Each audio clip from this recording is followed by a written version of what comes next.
je vais être franche, j'ai pas eu le coup de cœur, donc j'ai arrêté. Après, je me suis dit, tout le monde m'en a parlé, on m'a parlé d'Agnès Digue, mais c'est trop bien, j'ai pleuré. Bon, ok. Je dis, bah, je vais continuer, allez, on va en reprendre un. Même si je l'avais apprécié, hein, mais pour différentes raisons. Et puis après, j'ai enchaîné, voilà, juste avant le bonheur, Part avec lui. Et moi, je trouve qu'il y a beaucoup de souffrance, parce que vous parlez beaucoup d'espoir, mais il y a beaucoup de souffrance. Après, voilà, comme vous dites, il y a un vécu, il y a des choses comme ça qui engendrent quand même le livre, enfin, qui le créent pour moi. Moi, j'ai été touchée par Part avec lui, étant dans le milieu médical, infirmière en réanimation, je connais. Moi, là, vous parlez de regrets dans le dernier livre, le titre. Moi, je voudrais quand même savoir, vous n'avez pas de regret d'arrêter ce métier de sage-femme? Alors, parce qu'il y a du regret quand même dans beaucoup de... C'était difficile d'arrêter, parce que c'est une grosse décision hein, quand même de changer de vie, mais je regrette juste une chose, c'est la relation avec mes patientes. C'est de plus avoir mes patientes et de plus faire de gynéco. Ça me peine beaucoup. Tout le reste, mais absolument pas. Pas du tout. Relation avec la sécu, non. Donc, avec les collègues, non, c'est vraiment pas. Et puis, ce que je regrette le moins, c'est le poids sur les épaules, la responsabilité médicale. Ça, on s'en rend pas compte quand on est dedans, mais quand on en sort et qu'on l'a plus, on se dit oh, je me sens légère, j'ai plus ça en rentrant chez moi, et ça je regrette pas. Je ne regrette pas. Après, par rapport, oui, c'est dur. Ouais, je parle de choses qui sont difficiles, mais c'est la vie, quoi. Enfin, ou alors il faut la traverser. Voilà, la vie n'est pas un long fleuve tranquille. Il faut avoir vraiment beaucoup de chance pour la traverser sans perdre un proche, sans avoir un proche qui a une maladie grave. Voilà, les violences conjugales, mais c'est partout quotidiennement. Dans Part avec lui, c'est ce thème-là. La maladie, voilà, je vous fais pas un dessin, vous êtes infirmière. C'est la vie. Après, ce que j'essaie de faire, c'est peut-être d'ouvrir un peu les consciences sur l'importance d'être là, ici et maintenant, parce que justement, quand ça va bien, c'est là qu'il faut en profiter. On ne sait pas ce que sera demain, donc ici et maintenant. Et c'est aussi se dire, elle est belle malgré tout, en essayant d'y voir les belles choses. Et le reste, on maîtrise pas grand-chose dans la vie. Je donnais toujours l'exemple à mes patientes de ce qu'une jeune maman veut tout maîtriser, hein, c'est un peu normal, mais et elle se rend vite compte, et c'est très douloureux qu'elle ne maîtrise pas grand-chose.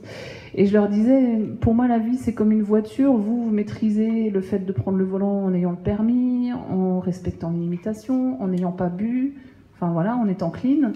Ça on maîtrise, mais on maîtrise pas le chauffard qui vient en face et qui vous prend la vie, ou qui vous prend la vie d'un proche, etc.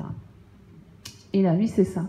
Donc c'est juste faire ce qu'on peut sur son petit bonhomme de chemin, accepter que les aléas, qu'il puisse se passer des drames, et surtout comment survivre au drame.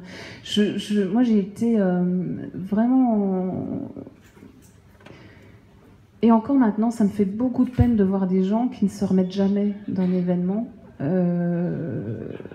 mort d'un enfant, la mort d'un conjoint... et qui passent le reste de leur vie dans une espèce de noirceur permanente. Et je me dis, pour y avoir été un temps, je me dis, mais c'est pas possible, on peut pas rester dans ça. Et moi, j'ai eu la chance de remonter et de revoir la lumière, et donc j'ai forcément envie de lancer une corde ou une échelle à corde et de tirer les gens en disant, mais regardez comme la vie est belle, quoi. Il y a plein de belles choses, et trouver un sens à sa vie, et faire des choses pour les autres, aller donner son sang. Voilà, c'est trouver un sens à sa vie et faire en sorte de la trouver belle quand même. Mais c'est vrai que c'est dur, c'est sûr. Bonsoir. Moi, c'est pas vraiment une question, c'est juste pour vous dire merci.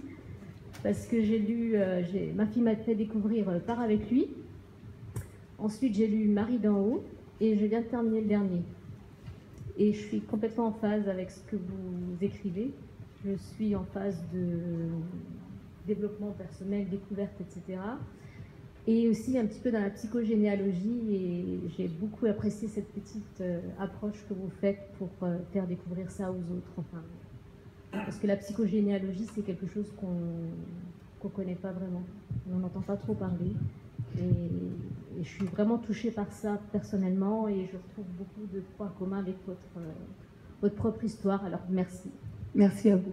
C'est vrai que c'est un thème intéressant que, enfin, quand je faisais de l'accompagnement émotionnel, j'allais dans les profondeurs émotionnelles de la personne, enfin, elle y allait toute seule, hein, je l'accompagnais, et on faisait le lien avec son histoire familiale. Et j'ai vécu des trucs mais incroyables avec mes patientes, quoi, des prises de conscience et des choses qui se débloquent, mais du jour au lendemain, je vous promets.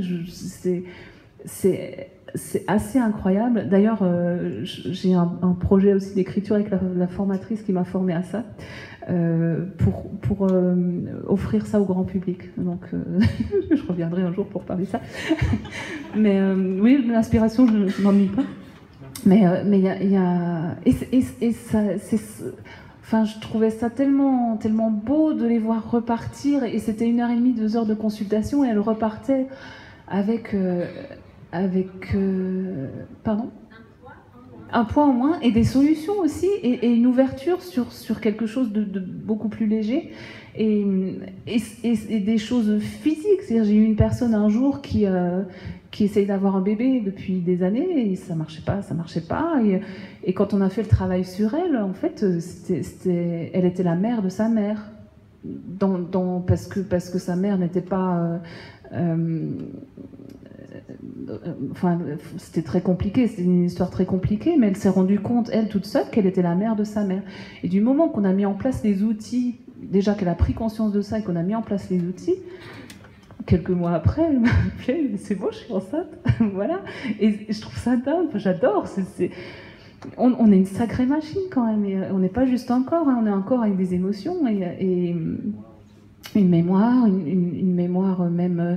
La personne qui m'a formée à ça, elle parle de mémoire, la mémoire de l'eau. Enfin, il y a plein de choses intéressantes sur le sujet, et plein de choses à découvrir. Donc c'est vrai que j'aime bien lever un petit peu le voile sur ce genre de choses à travers l'histoire du roman, à travers des personnages fictifs, mais auxquels on peut aisément s'identifier, parce que ce qu'ils ont vécu, c'est ce que peut vivre chacun, en fait. Voilà. Des orages, il y en a tout le temps. Dernière intervention, peut-être ?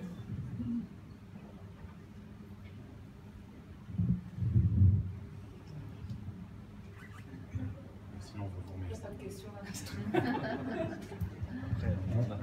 On va vous remercier, du coup, d'être venu à Mulhouse.